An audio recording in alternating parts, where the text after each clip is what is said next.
Olá a todos.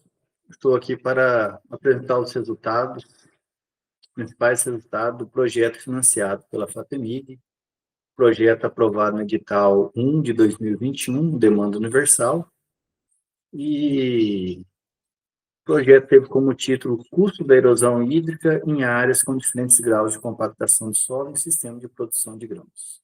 O projeto foi coordenado por mim, Júnior César Vandes, sou professor do Departamento de Ciências do Solo da Universidade Federal de Lavras, e nós tivemos na equipe o professor Silvino, Departamento de Agricultura, o professor Bruno Montuoni, do Departamento de Ciências do Solo, do técnico Antônio, também do Departamento de Agricultura, e do professor Felipe, do Departamento de Engenharia Agrícola. Bem, o projeto ele teve como principal objetivo avaliar a erosão hídrica em sistema de produção de grãos, em sistema de plantio direto com diferentes níveis de compactação do solo. Essas são imagens da instalação das parcelas e como a parcela de erosão ou para coleta aqui dos sedimentos da enxurrada ficou após a instalação. E aqui é a nossa área experimental. O projeto foi conduzido na fazenda da Universidade Federal de Lavras, e aqui nós tivemos os seguintes tratamentos, né? Nós dividimos em 3 blocos, que seria o bloco 1, bloco 2 e 3 tiveram nessas posições, e os tratamentos foram aqui, ó, sem compactação adicional, ou seja, a área que já vinha sendo utilizada com plantio direto há alguns anos, como que ela foi trabalhada sem ter uma compactação adicional, uma compactação adicional com 6 passadas no trator, e a compactação adicional com 18 passadas no trator. Nós avaliamos, dentro desse experimento de erosão, 2 métodos de alívio da compactação. O método biológico, né, utilizando aqui crotalária e braquiária, e o método mecânico, utilizando a subsolagem. E o controle, ou seja, a ausência de métodos para descompactar esse solo.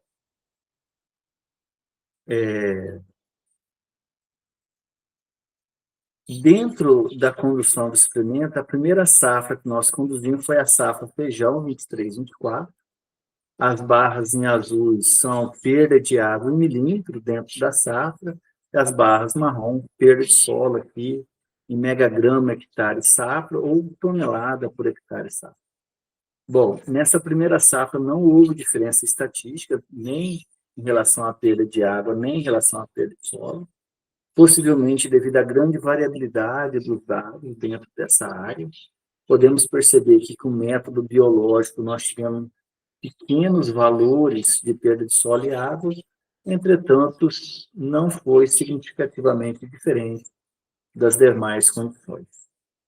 A segunda safra, nós percebemos que houve diferença, quer dizer, não houve diferença entre os tratamentos, no sentido do tratamento de compactação do solo, mas sim do método de alívio da compactação do solo.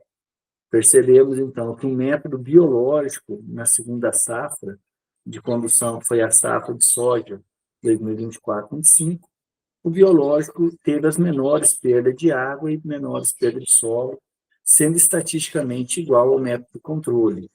E o método de subsolagem já teve perda de solo e água um pouco maior, estatisticamente diferente. Na sequência, na safrinha de milho, na safrinha seguinte, foi plantado o milho, e não houve diferença para a perda de água, nem em relação aos níveis de compactação do solo ou os tratamentos de alívio da compactação, contudo, houve diferença para as perdas de solo. Isso quando a gente avalia de maneira separada tanto a compactação quanto ao método de alívio. Não houve interação dos métodos, mas houve que, em sistemas onde nós temos diferentes níveis de compactação, nós podemos perceber que onde o solo estava mais compactado inicialmente, ele apresentou as menores perdas de água do solo, menores perdas de solo, mostrando que possivelmente os métodos de alívio empregado têm melhorado aí as condições físicas desse solo, deixando esse solo aí menos vulnerável às perdas de solo. Uma outra justificativa nossa é que esse solo, antes, após ser compactado, ficaram poucas partículas soltas e essas partículas foram removidas nas safras anteriores. Ou seja, agora o solo tem menos partículas disponível para ter perda de solo. E quando a gente avalia o alívio da compactação do solo, independente de como estava esse solo inicialmente, novamente o método biológico aqui se mostra muito mais promissor para a redução das perdas de solo. Bem, possivelmente é em função do sistema radicular aí da braquiária dessas plantas utilizada aí para o método de alívio da compactação. Lembrando que esse experimento, a segunda safra, nós sempre adotamos os métodos de alívio da compactação. Ou seja, nós tivemos uma safra 23, 24 de feijão, a safrinha posterior nós tivemos o método de alívio da compactação. Né? Depois, na safra seguinte, soja, né, 24, 25, então soja para todos os tratamentos, e o método de alívio vem na safrinha. No caso, essa safrinha aqui tinha novamente o método de alívio da compactação. Quando a gente trabalhou com subsolagem, a subsolagem foi feita somente lá no início do tratamento, tá? Exatamente para a gente ver qual que vai ser esse efeito dessa subsolagem quando a gente compara com o método biológico, todo ano, toda safrinha, a gente retorna com esse método biológico. Bem, como conclusões, nós temos que a safra de feijão 23, 24, as perdas de solo e água não foram influenciadas pelo nível de compactação ou pelos métodos de alívio.